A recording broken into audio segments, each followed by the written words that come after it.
Imaginemos intentar predecir el caos absoluto del mercado de valores usando un cerebro artificial que, ante la menor duda o el menor tropiezo numérico, simplemente decide apagarse y dejar de aprender. Suena locura, ¿verdad? Suena a un desastre financiero inminente, desde luego. Pues resulta que esto es exactamente lo que le ha estado pasando a la inteligencia artificial financiera durante años, hasta hoy. Un saludo muy cordial y una cálida bienvenida a quienes nos escuchan a esta nueva inmersión profunda. Hola, encantado de estar aquí. Hoy tenemos sobre la mesa un documento verdaderamente fascinante que propone cambiar las reglas del juego. Y la verdad, yo estoy fascinada con el enfoque que le han dado. Es un texto denso, sí. Vamos a desgranar un estudio reciente liderado por George Awike Marfo y su equipo.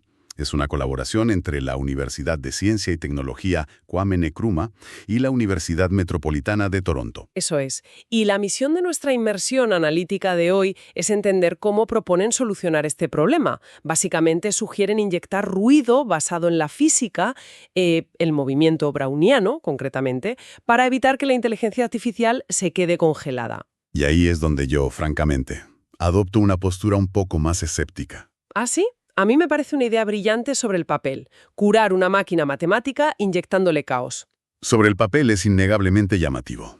Pero la gran pregunta es si añadir todavía más caos matemático, un ruido aleatorio, a un sistema que ya intenta descifrar algo tan histérico como la bolsa, ¿es realmente viable? Ya, entiendo por dónde vas. Claro, porque corremos el riesgo de que sea solo un parche complejísimo que dispara el coste de computación sin ofrecer garantías sólidas. Bueno, vamos a ir deshilachando este tema paso a paso, para que nadie en nuestra audiencia se pierda. Me parece perfecto.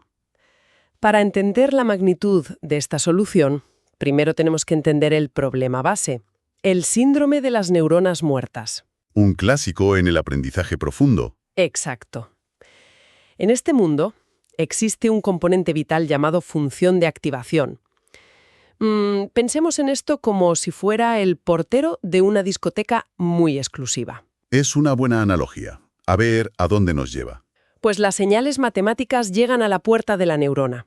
Y este portero decide qué información tiene permiso para pasar y cuál se quedó en la calle. Durante años, la función estándar, el portero más famoso, se ha llamado ReLU. Las siglas de unidad lineal rectificada. Eso es. Y matemáticamente, este portero ReLU es casi cómicamente estricto. Su regla es muy básica. Si el número que llega a la puerta es positivo, le abre la cuerda y lo deja pasar tal cual. Un 5 entra como un 5, justo. Un 100 entra como un 100. Pero el fallo garrafal de este sistema es su intolerancia absoluta a la negatividad. Si la entrada es un número negativo, por pequeño que sea, el portero le cierra la puerta en las narices y lo convierte en un cero absoluto. Lo bloquea por completo. Y a simple vista, uno podría pensar que es una forma útil de filtrar ruido, ¿no? Lo es. En tareas muy controladas como reconocer bordes en una foto funciona. Pero en redes neuronales, el flujo de información es vital. Cuando el portero devuelve un cero absoluto, destruye lo que llamamos el gradiente. Que es básicamente la brújula de la red.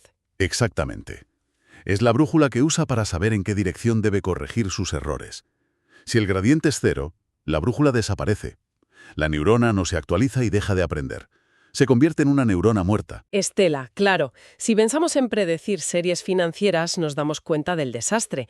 El mercado no es una línea recta ascendente. Para nada. Está plagado de caídas dramáticas, de números rojos, ruido constante.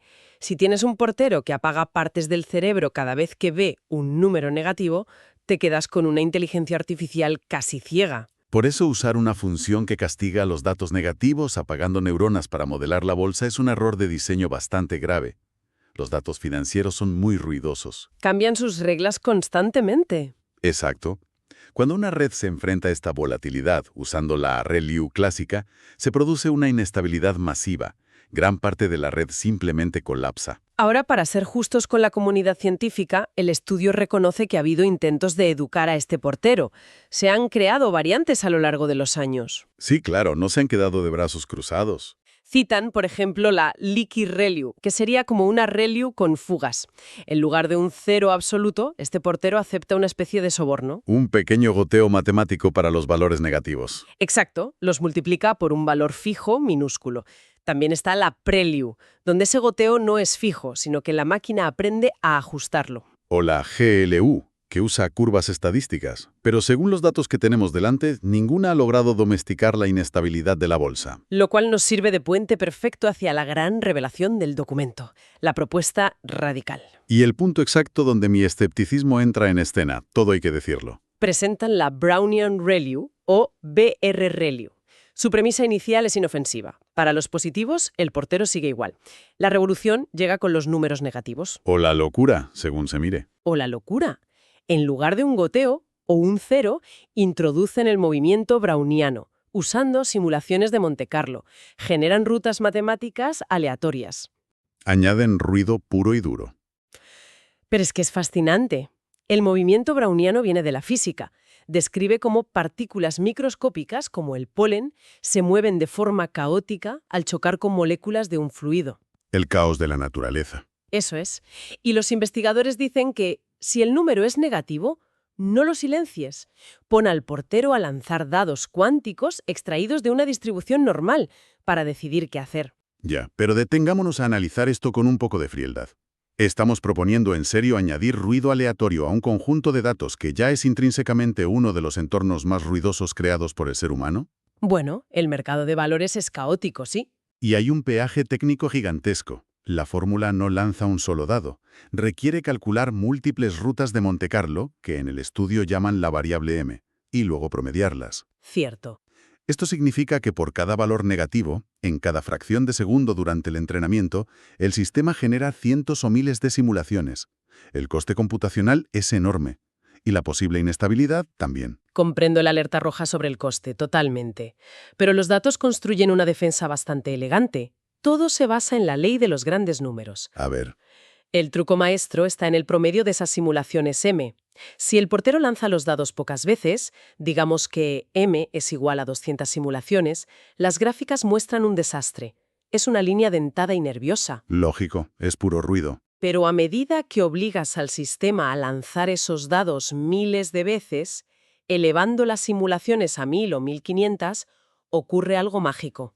Que el ruido se cancela a sí mismo. Se cancela a sí mismo y deja una curva sorprendentemente suave y adaptativa.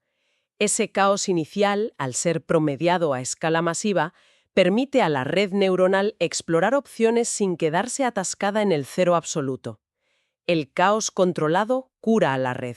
Es una defensa interesante, lo admito. Pero hay que poner las cosas en perspectiva. Esta función no flota en el vacío. Los investigadores la aplicaron a un modelo LSTM, una red de memoria a corto y largo plazo. Que son los pesos pesados del análisis de series temporales.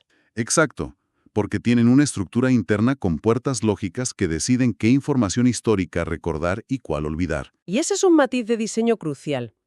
Los autores fueron tremendamente quirúrgicos. No esparcieron esta función Brownian-ReLU por todas las capas a lo loco.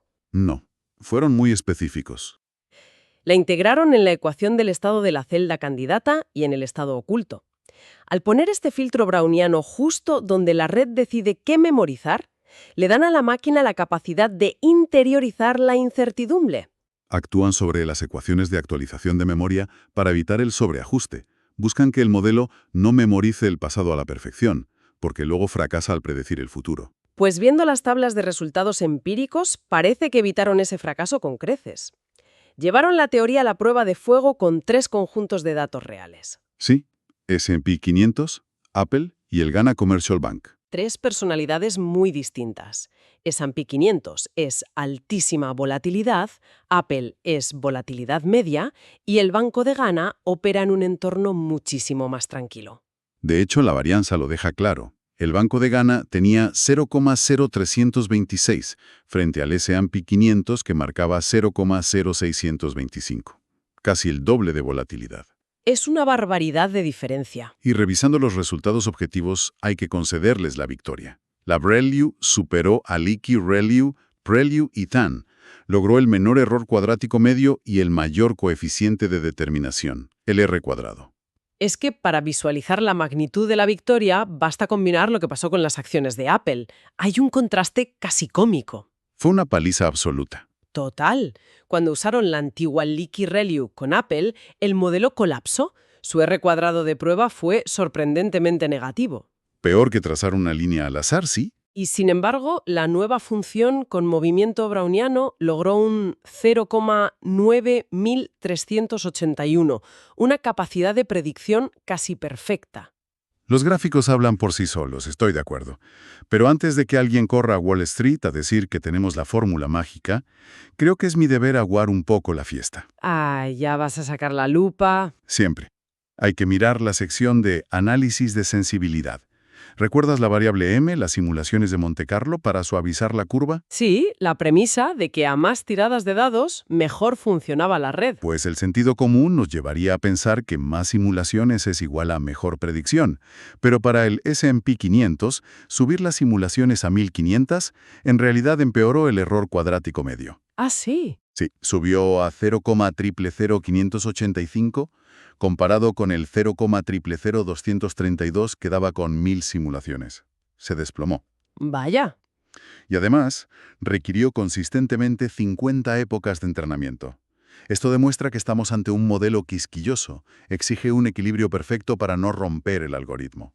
Es una advertencia fantástica, claro. No basta con inyectar caos, hay que saber exactamente qué dosis necesita el paciente. Exactamente. Pero bueno, la historia no termina en la bolsa. El equipo quiso ir más allá y enfrentó el modelo a un problema distinto, la clasificación de riesgo con datos del Lending Club. Préstamos. Predecir quién pagará y quién no. Exacto. Y aquí adopto una postura de crítica severa. Si observamos las métricas generales en esta tarea, los números no son espectaculares. El ROC AUC para todas las funciones osciló entre 0,50 y 0,53. Prácticamente lanzar una moneda al aire. Estadísticamente marginal, sí. Y hay un dato alarmante.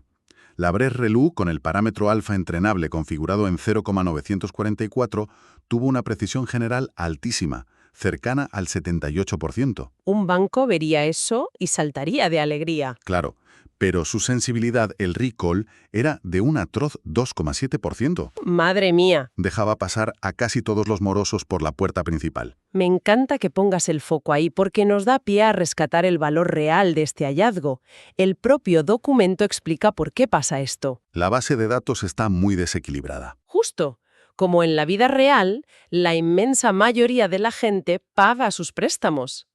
Por lo tanto, en el riesgo crediticio, una precisión general alta es engañosa. Es una métrica de vanidad. Totalmente de acuerdo en eso. Si el modelo dice siempre que todo el mundo va a pagar, acertará muchísimo por pura estadística.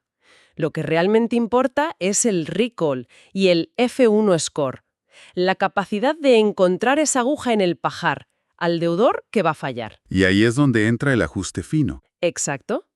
Cambiando la configuración de la BReLU a un alfa de 0,925, junto con la función GELU, lograron el mejor equilibrio práctico. Sacrificaron esa precisión bruta engañosa para detectar mejor el riesgo real. Es una buena lección sobre cómo leer los datos, la verdad. Bueno, hemos recorrido un terreno muy denso, pero apasionante. Vamos a ir aterrizando las ideas en un bloque de conclusiones claras.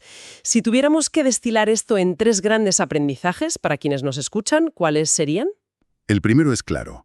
Las funciones clásicas como la ReLU fallan estrepitosamente en entornos ruidosos porque apagan las neuronas ante datos negativos. El segundo aprendizaje sería que la BReF-ReLU resuelve esto usando física, el movimiento browniano, y promedios de Monte Carlo para crear una adaptación suave y evitar el sobreajuste. Y el tercero, que aunque domina en la predicción de la bolsa, en tareas de clasificación desequilibrada, nos recuerda que medir la precisión general no lo es todo. Identificar el riesgo es mucho más importante. 3 pilares fantásticos que resumen todo lo que hemos debatido hoy. Y para poner el broche final, siempre me gusta que nos vayamos con un pensamiento provocador. ¿Qué reflexión te ronda la cabeza después de haber analizado todo esto? Pues resulta profundamente fascinante que para que una máquina entienda mejor el caos creado por los humanos, como es el mercado de valores, Que ya es decir, sí, que hayamos tenido que enseñarle a imitar el caos aleatorio de la propia naturaleza, el movimiento de las partículas. Y cabe preguntarse, ¿qué otras imperfecciones o fenómenos caóticos del mundo real deberíamos inyectar en nuestra fría y rígida inteligencia artificial para hacerla verdaderamente inteligente? Es una reflexión magnífica para dejar flotando en el aire. El caos de la naturaleza curando la rigidez del algoritmo. Así es. Ya despierta hasta nuestra próxima inversión.